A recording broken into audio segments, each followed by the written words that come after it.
The society in the past talked about morality and righteousness, and today's society is saying it's beneficial. It's scary to talk about benefits.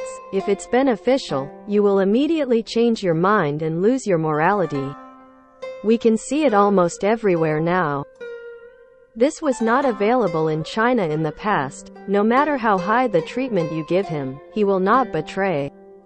People have feelings and morals, so they won't do this. It is impossible to do so, but Western education considers it to be a very normal thing. Today we see too much, also see very ordinary. It is easy to betray, it is easy to change one's mind. Think about how can this society not be chaotic? Everyone sees benefits, loyalty is no longer there. Speaking of this place, we cannot fail to admire the Japanese. I really admire the Japanese. Although they bullied China in the past, the Japanese still have morals in today's society. When his company was in decline, employees were reluctant to leave, couldn't bear to leave, and had to maintain the company, so he would not go anywhere else. This root is Chinese culture, and they can still keep it conservative. Employees who are dissatisfied with the boss and the company protest. They don't go on strike, they tie a white cloth on the head. The boss knows at a glance, he has a problem, and quickly convenes a meeting to resolve it peacefully. He doesn't go on strike. Unlike foreign countries, as soon as foreign countries are dissatisfied, they immediately go on strike.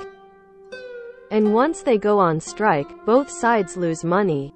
Today we can still see a bit of loyalty in society, which is not seen in other places except Japan.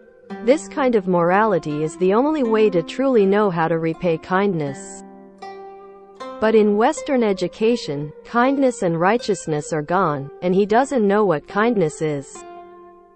If you don't know what kindness is, how can you talk about repaying kindness? Then it is completely impossible to talk about. Although the education of Buddhism is so good, if he has not enough good roots and merit, he will believe it after hearing it, but he will not believe it immediately after a few words from others. In the current world, the Shurangama Sutra says very well, the teachings of evil teachers are like the sands of the Ganges River. You do not have high intelligence. If you cannot be tempted by the temptation of the 5 desires and 6 dusts outside. I often tell our internal students that you are a bodhisattva and come again, you are not a mortal. What can mortals do without being moved? What can they do without being tempted? You are moved, you are tempted, it is a normal phenomenon. Worldly dharma and holy dharma are the same. If you are not moved by these realms, then you are not ordinary person. You are an ordinary person. What can a mortal do without being moved? When you receive the current education and see the current social atmosphere, you will naturally be influenced by it, and you will naturally be manipulated by it. So the only way, the worthy protector, we talk about in this sutra, you have to know how to protect yourself, and to achieve Taoism in this life. You must live a life of high wisdom and decide not to be emotional.